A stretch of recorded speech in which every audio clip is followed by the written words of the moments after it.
It's April 19th, 2024. This is the 8th spring of the garden.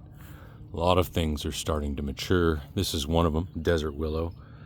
It even looks a lot more mature this year. It's put on a substantial growth this spring. And the yard is starting to look mature. Everything's just looking mature, which is really good.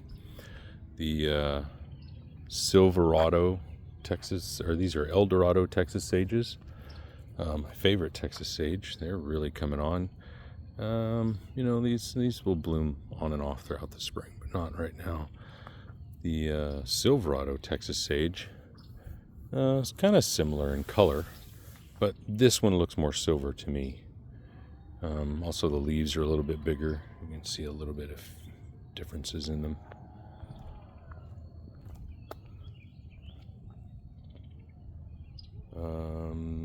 Got one more growing down here. See a new one just started right there. That'll complete this bed. I don't need to do anything else to this bed after that. The sage will just take over. Bluebonnets are just going out. And this is about the time of year where, some late ones will make it and some won't. Bluebonnets. Pride of Barbados is going to come in here later. There's one coming up there, right there.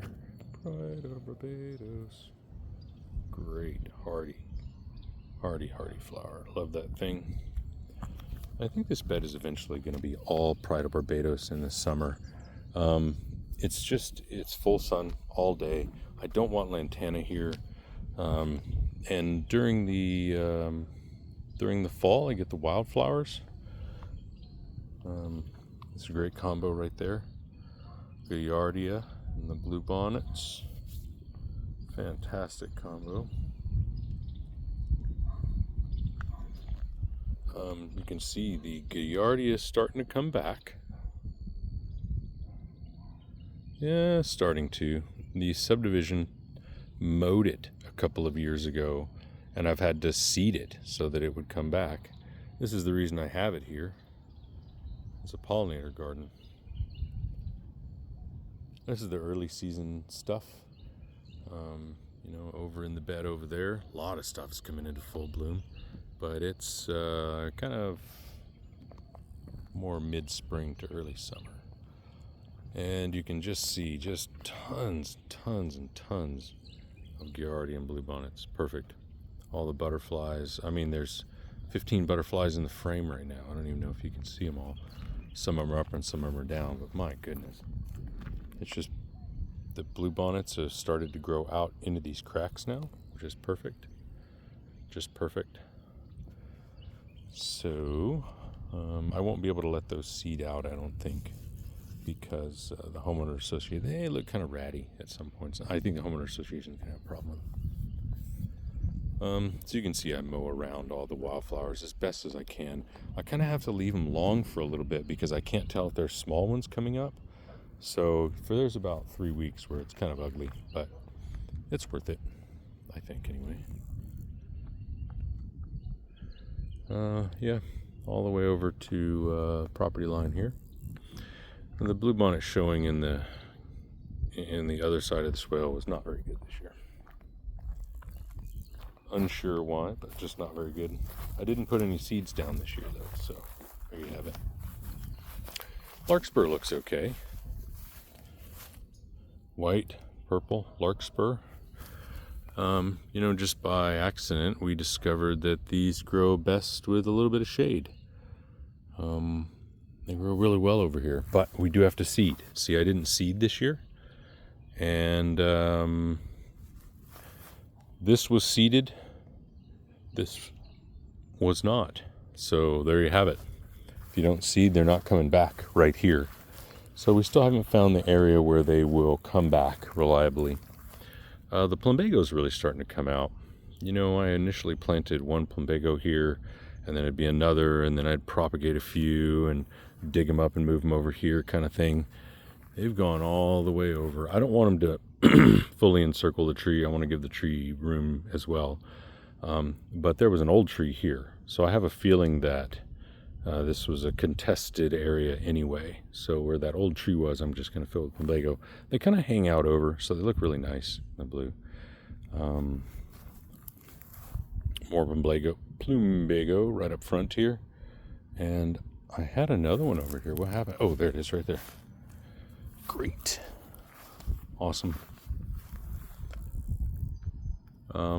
So standing cypress is really taken over, and I'm all for it. This plant stays really small and really compact until it blooms, and then when it blooms, it puts on about 6 inches of growth a month. And these are the blooms. The hummingbirds absolutely love them, and I'm trying to get the early season hummingbirds through here, and I want to give them food. So I do have some Texas betony up there, but this is the standing cypress. I had a few, and I started seeding out throughout the bed, and man, they've really come out. Again, they can go wherever they want. You see how compact they are. I mean, it's really, really compact. They stay together, so I just let them grow wherever they want. They're short-lived anyway. I mean, and as soon as they die off, I'll come through here and grab the seeds and just spread them out and just let them grow where they want. And it's worked out really well. It adds a nice texture to the garden. I can't wait for them to bloom. It is, I don't know if it's endangered, but it is a rare wildflower now because you can't mow it. People like to mow at least once a year, and you can't mow it, period. If you mow it, then it's not going to work, which is the reason it's in the bed. See, I mow around this one, but it is what it is there. I also allow the violet petunias to live, the native petunias. They kind of fill in nicely. It is a great season for the Jerusalem sage. My goodness, this thing has gotten huge. It's really taken over, honestly. And that's fine. It was by design. I had some sages here, some sages next to it, and then some sages here. And it's by design that it would creep out and kind of get big. I had no idea it'd get this big. This is only 2 plants. Hey, that's got to be 15 feet wide. It's pretty impressive. See the Salvia greggii. Love the red against the hunter green. Nice combo there. Ooh, what a treat. So I don't know this, but I've been told that if you have these bot flies, this guy here, then it means you have a healthy landscape. They only exist in really healthy landscapes. They're very shy. So if you have them, it means that you have a lot that they like. That's cool. That happens to be a false carrot. I usually pull those up. I had no idea that they spend so much time on those. I'll have to rethink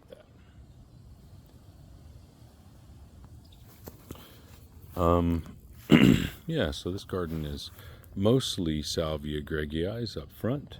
You can kind of see them, but I let the standing cypress grow up very short term. I mean, it's going to be a couple months, and then I'll just break over the dead ones and let the seeds go. So there we go. Or spread the seeds where I want them. We got flame acanthus in the back. It's not in bloom here, but the flame acanthus is wonderful. I initially just wanted to start with 3 of them, but after the droughts, I've been realizing that this is actually the least maintenance plant in my whole garden. These 2, the Jerusalem sage and the flame acanthus. So I've just let it go. There's all these little flame acanthus come all over the yard, and I put them right here. And I'm just going to have the backdrop be flame acanthus. It's a little taller than the Salvia greggii. It comes out quicker, but the hummingbirds will defend this. This is what they want, the flame acanthus. I have watched, I sit on my porch right up there and I work, and I'll watch the hummingbirds out here. They'll come here and they'll let another hummingbird eat over here at this salvia, and they can see them. They'll let a hummingbird eat there as long as they have the flame acanthus. And then they go and they sit at a really close branch right up there and they watch. And if another hummingbird comes to the flame acanthus, it's on. So definitely let the flame acanthus grow. More standing cypress. This is a really interesting. That one's clearly been broken, kind of bending over there. Kind of curious to see how that works out. This is a Mexican hat. They're all over Buda. I'm so happy this one grew. So I've been trying to get them at both sides of the garden, and hopefully they'll fill in the Mexican hat and the standing cypress. So when you walk in just the native back country in Buda, this is what you find, Mexican hat. The problem with this is I have found that if you mow them, they won't come back every year. Eventually they'll die off. If you let them come back and you just let them grow, then they're kind of in the garden and out of the garden really quick. It's a couple of months. You can see it does take up quite a bit of space, and they're pretty tall, so I don't want a lot of them. They're going to crowd out the standing cypress and the stuff I do want, but I do kind of want them at each end. This is a native and definitely part of the pollinator system. That's what this is, a pollinator garden. This guy here, Texas sage. This is a green cloud Texas sage. It gets really quite tall. I've been waiting for it to get tall, and only in the last 2 years. It took 5 years for this thing to establish. And it's only in the last 2 years that it's really put on a lot of growth. I mean, before it was only 4 feet tall.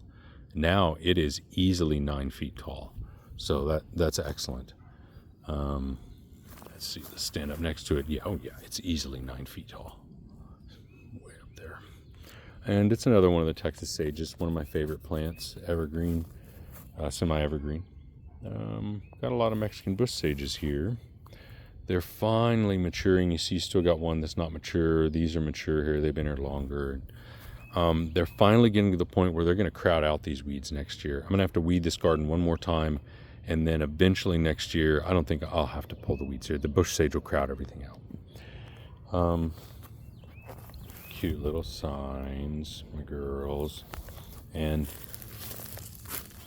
yeah, nice little poem to Alyssa here. That's super sweet. I hope we're going to read that. Could always come back and pause it, I guess. So yeah, that's that garden. This is Esperanza. So I have had dozens of these things, and there was one that lived through all the drought, through all the freezes, and not only did it live through all the drought and the freezes, because I don't water these. After their second year, they're on their own. They live or they die. This one blooms more than any of the others. It survives the drought. It survives the freeze. And it doesn't get as tall, but who cares? I want blooms. And it blooms a lot longer. This one blooms for about 4 months a year. The others I find are like on and off. They might get 3 months out of them. But this one you'll get an extra 3 months, maybe sometimes 4 months out of them. So I don't really know what to call it. It's definitely one that survived a pretty brutal drought right here. I mean, this is a hell strip right here. This was just pinned down. I just laid that branch over, pinned it down in October, and there we have it. We've got a pretty healthy plant here coming up. Let's see if we can see that there. Pretty healthy under there. Anyway, that's kind of how I've done all this stuff, is just propagate. And yeah, this, I was really trying to hide this. I mean, it's always going to be visible, but it can just be white noise if you give people something else to look at, right? So that's what this is. That's what all the wildflowers are about. All the flowers. Well, it's not what it's all about. I really wanted all the wildflowers. Cool. So many butterflies out today. Great view. I almost forgot about the yucca rostrata. Was attacked by aphids last year, so it's got a lot of dead material up there, but it's come back strong this year. So these are garlic chives. They've definitely outlived their usefulness. This landscape was a lot different in the past. It was all grass, and the deer used to come sleep under these two trees. Well, I put the chives where they slept. They would sleep here, and they slept over there. So I put chives in both spots. But the deer aren't here as much anymore. The development over here, there's a nature preserve over there that's about to be developed. And I think it's coming in the next couple of years. And once that happens, there will be no more deer here. Like, that's not even going to be an issue. So I think I'm going to move these. And it's really hard to imagine planting something. So I think I'm just going to move the bed. Like, I think I'm going to move the bed borders, because this tree, these two trees, this is an escarpment live oak. You can tell by the leaves, they're a little bit different than a live oak, and it does have a different branching structure. This one likes to go tall, and the live oak likes to go wide. And you can definitely see it if we stand back and look at it. But suffice it to say, I've got a bench under here. This is where I take a lot of my phone calls. And I've kind of bonsai'd the trees, I guess you would call it. Bonsai? It's pretty cool. Pretty nice under here. It's really shaded. But in the shaded areas, look, nothing grows under here. So it's hard to have a flower bed, even if it's wildflowers, if there's no sun. And if there's nothing can grow here. Look, nothing grows here. This right here, I let it grow all over the yard because, again, it's small. It doesn't require any water, any care. This is a violet native petunia, and you can see I've got gardens of them. Whenever they come up from anywhere in the yard, if they come up somewhere I don't want them, I just throw the seeds here. And over time, I've got a whole bunch of them.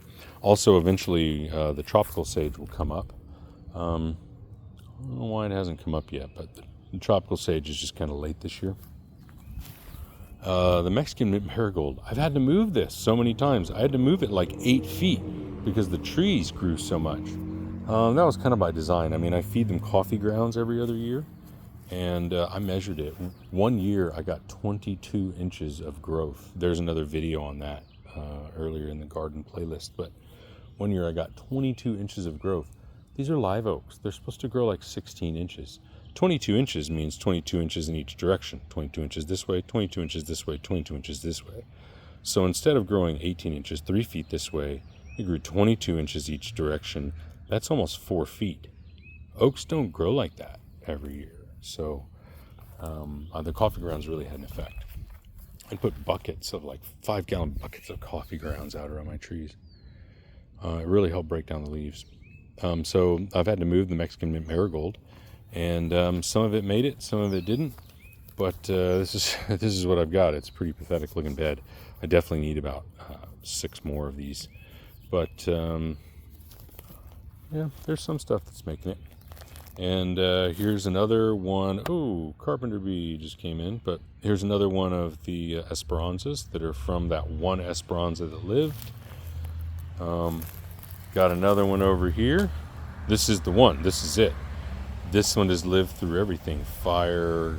Not fire, but drought, cold. And so I just take cuttings of it in the spring. I'll take like this, and I'll put it in soil, and they grow. And actually they're getting long enough. I'm just about to take my cuttings this year. And I just cut the bottom branches all the way around. And, so I'll get however many cuttings I get that year, 5 or 6 usually. And most of them live. It's very, very hardy. So, plumbago. Plumbago is eventually going to be, plumbago and the violet petunia are eventually going to be the ground cover right here. Moving forward in the bed, forward this way. This is oxblood lilies, and they only bloom once a year. I just haven't weeded them, but they only bloom once a year, and they really put on a show whenever they bloom. It's really awesome. There's another Mexican hat here. Mexican hat. I'm really trying to encourage them. I've thrown out wildflower seeds for years. I stopped doing it, and I've got a couple that have come in, so I let them live when they come in. More plumbago. You can see the plumbago. It's really hard to differentiate the plumbago and the violet petunia, but I'm letting the violet petunias grow in thick. They're small. They take up a lot of area with those big broad leaves. They don't require any maintenance, and they're nice. They have a nice flower, actually. They're just not very commercially available, I think. This, you know what, for years I just sidetracked this tree, but it's actually becoming a tree. Like, I need to stop ignoring it. I've never given this water. This tree's made it through 2 droughts. I have never, ever watered this thing. This is an Arizona cypress. It's grown here on its own. And I don't know if it's going to keep growing. I mean, it's kind of getting shaded out by this oak tree over here. You can see it's just barely noon 30, 1 o'clock something, and it's already just getting shaded. So I don't know if this thing's gonna make it, but I'm gonna let it go. We'll see what happens. Maybe it leans over, who knows. Milkweed. I've got a milkweed garden now, and I'm gonna move this milkweed. I'm gonna wait for it to bloom here because I don't want to interrupt the bloom and everything. I'm going to take this milkweed and move it to the irrigated garden. I'm pretty sure if I was to move it this year, it would interrupt the bloom. They're very finicky, so we're going to try and keep it alive. The Greg's Mistflower is really coming out, and I planted a whole big another section right here. I just never have been able to get anything to grow here, but the Greg's Mistflower seems to be like it'll get a good foothold before the Pride of Barbados comes out. So gonna let that happen. Kind of cool. I have a big patch of Greg's Mistflower here, and a big patch in the back now. Both of these are the last 2 years. I mean, there's always been a patch, but not this big. So this is great. Remove the sweet almond verbena because I wanted more sunlight coming to the patch of Greg's Mistflower. Bottom line, you can see it's going to get cut off at about 1, and that's not enough sun for it. So I had to remove this so it'll get more light, more sun when the sun goes down. Yeah, I mean, it's only, you can see here, it's only temporarily kind of out of the sun. It's on the edge. So as the sun moves over, it gets more right there. This is kind of coming along. It is definitely, I mean, it's in the spirit of how I designed it, but it's definitely changed because of these 2 trees. I mean, they've grown. Okay, so this right here was the outside edge when I built this garden, and I put that in 2 years after I built the garden. So this was like 6 years ago. Just look how much it's grown. I mean, from there, that was the outside edge. Now this is the outside edge right there. Holy man, it's grown a lot. So the garden has shifted a little bit, but still the same spirit of the garden, and looks pretty good. It's coming along anyway. Oh, this one. I really don't like this scent. This is fragrant mistflower. The problem is, it is a tough plant. I watered it like once during the drought because I was watering everything. So I figured, whatever, I water it. But I didn't have to. I've never had to water this thing after the first year. Tough as nails. Blooms twice a year now. So as much as I don't like the scent, this is a pollinator magnet. There's one butterfly that only comes to this thing. So I'm thinking about putting some more over here. Bam, bam. Now these will encroach with this eventually, and then we can kind of have a little shootout going out. But I don't want them to encroach here. I don't want them to encroach over the sabal miners. So those are important to me. You know, this sabal miner right here is just really having a tough time. I don't know why. It's in a great spot. Maybe it gets walked on all the time or something. I don't know, but it's really in a good spot. So yeah, this is a very important spot to me.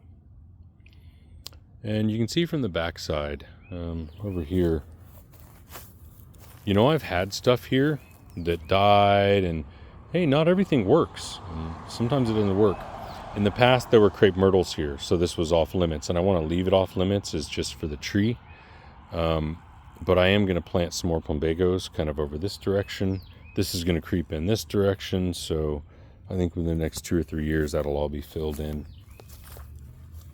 Just naturally. Wow, I can't believe how much it's just really come along. So happy, just so happy with it so far. This is, God, I always forget this one. Laurel petalum. And I've got 2 of them here. There was a third one that died over here, so I'm going to replant a third one over here somewhere. And this is Eve's necklace. You know, this is really the first year it's taken off. All the growth you see happened this year. Oh, wow. It is really, really taken off. I mean, it's just huge now. So, glad I kept it. It's a slow-growing tree. It'll eventually get to 30 feet tall, apparently, allegedly. Related to a mountain laurel. You can kind of see that through the branching leaves and everything. Really slow-growing. But now that it's caught, it's put on, this year, it's put on all of that growth. That has got to be 16 inches right now, and there's new growth coming out up top. Killing it. It's killing it. Killing it.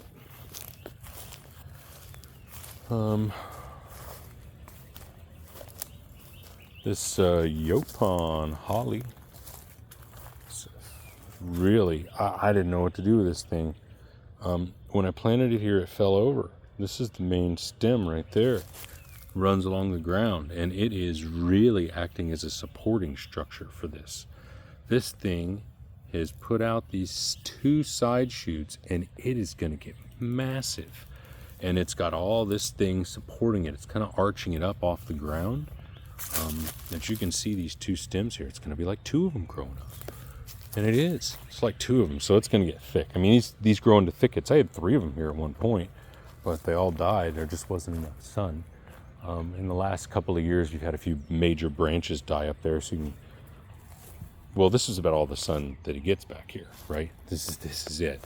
But it allows a little bit more filtered sun than normal. So yeah, it's kind of getting big. It's becoming part of the structure here. This oak tree, gosh, this thing is massive. Got a couple of these here. This one's really cool. It's got this thing in here, and I have seen snake skins in the tree before, so I just wonder if the snakes are crawling in there, crawling up. Like, is that how they're doing it? Or maybe because it's got this big, huge buttress out. You know, at one point it had to lean over, you can tell. And it buttressed itself out, and now it's kind of compensating. It's growing back here. But you can just see that is really interesting in there. We have found massive snake skins in there. I think there was a king snake around here at one point.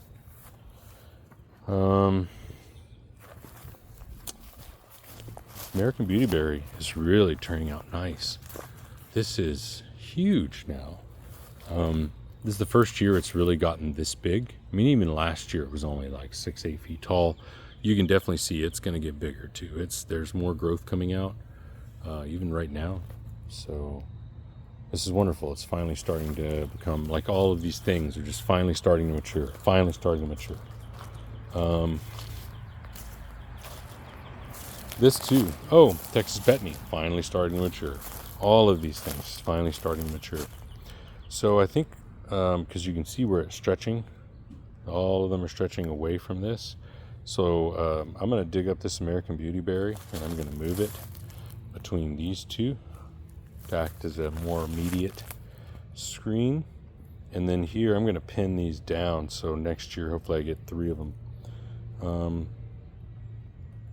Yeah, Texas Betony is really hard to find in the stores, maybe because it just doesn't grow well here. I just can't get it to grow well. I don't know why. This is like my 8th year having it. I've got 1, and every year I try and propagate it. Every year I plant more. This year I planted 2. I got 1. Whatever. I mean, this made it from last year. When I say I planted 2, I mean I pinned down an arm. No, where was it? Here it is, right here. Pinned down 2 arms. That's all I got. That right there. And I guess so. That's it.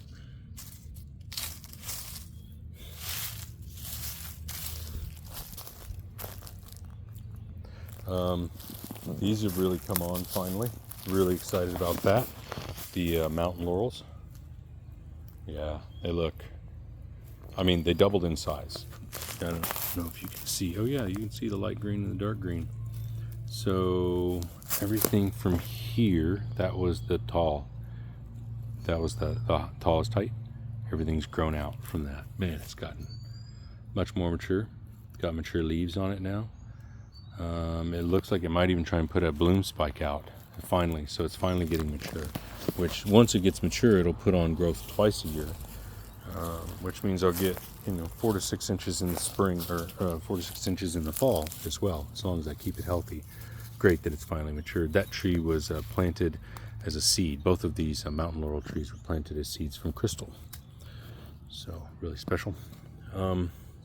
This one here, I mean, just the growth that it's put on has been tremendous. Last year, this was the peak right here. Right there. And it has grown up. Put on this shoot, put on this. I mean, it's really matured. It's more than doubled in size. This one gets a little bit more sun than that one back there. You can see it right now even. And it definitely shows. So I don't see any blooms. Oh no, those are leaves. I don't see any bloom spikes. Maybe it'll put on bloom spikes, maybe it won't, but they're finally matured. That's great. Another, again, planted by Crystal. Seed planted by Crystal. Chili patines. I love these things, but everything else loves them too. Having a really hard time with them. So, I don't know, I might just move them to the backyard. Having a really hard time keeping them here. I might move American Beautyberry out here and just have a whole bunch of that, because I actually do like the American Beautyberry. It's great screen. Not necessarily good for pollinators, but it does have berries on it, which are kind of cool. I mean, of the chili patines, there's probably, I had 40 here at one point, right? And there's probably like 6 that are left. So it's something I really, really want to move. It's just, it's a headache. It's a real headache.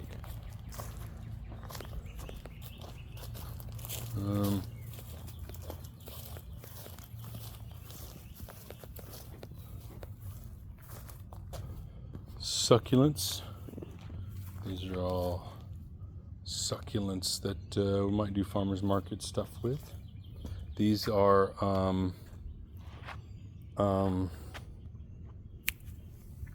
canna lilies from my neighbor. Actually, I need to move these. They're looking pretty dry. These are 2 mountain laurel I tried to transplant. They don't transplant very well, but these might get caught. So they're in morning sun right now. The sun gets cut off at about 1, which is pretty good. It's pretty much what I want. But only 2 of the 3 lived. This is the last remaining of the dwarf Yopon hollies. This thing grows so slow that I don't know that I'd ever use it, ever. I kept it here because I needed a screen for my water hoses. And I dug all the rest of them up. I mean, there's stumps over here. There's a whole bunch of them over here. You can still see the trim marks that I did 8 years ago. I mean, this thing grows so slow. So, it's actually nice to have next to a walkway, because you don't have to trim it once a year. Not like the red tip photinias over there. The red tips, I mean, you got to trim those suckers all the time. This once a year, I mean, you just shear it, and it looks really nice. It's an evergreen. It is a favorite for yellow jackets, but the yellow jackets don't mess unless I come through here and do this, which I think they're on the other side. That's why I did it on this side. If I come through there and do something like that, then yeah. Oh yeah, well, there's a wasp coming out actually. Ooh. Oh, fun. Was a red wasp. Oh. Okay, good to know.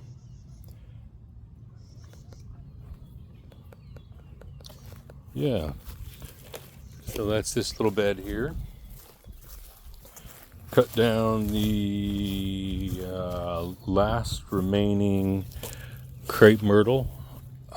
It's just all it was doing was deforming this tree and hanging out over the driveway and getting a mess on the car. So it's not a native, even though it is the state shrub. What a joke. It's not a native. So really not broken up about getting rid of it or whatever. I think what I'm going to do is move the sweet almond verbenas over here, so they're a little bit further away from the driveway but still have an impact on smell. So I'm going to drill some holes in this, put some fertilizer in it so it doesn't come back, and try and choke it out with this. And I think if I put them back a little further, I think they'd be more enjoyable. So that's what I'm going to do, transplant these, the ones that are close. There's this one over here is fine. This one over here even is a little close. So just going to move everything back a little bit.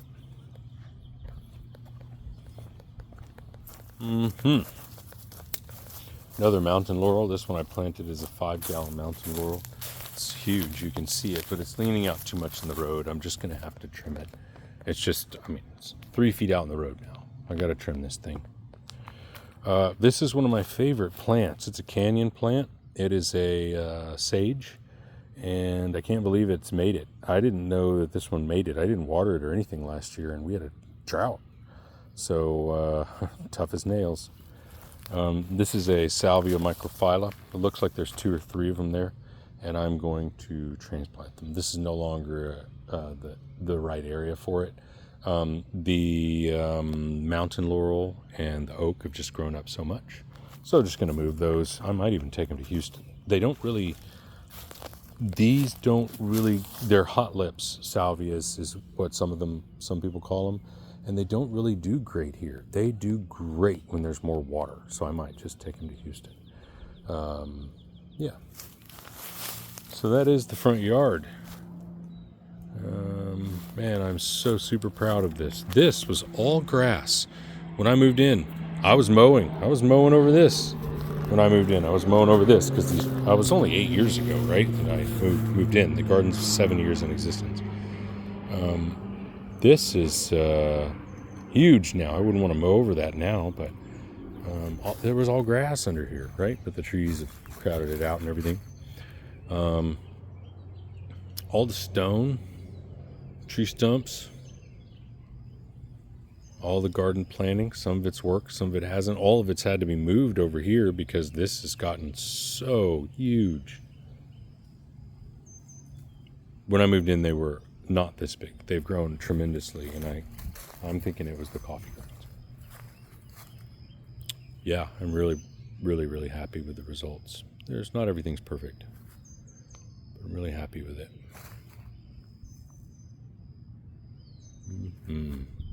I'm sure I'll look back on this area fondly. It's nice.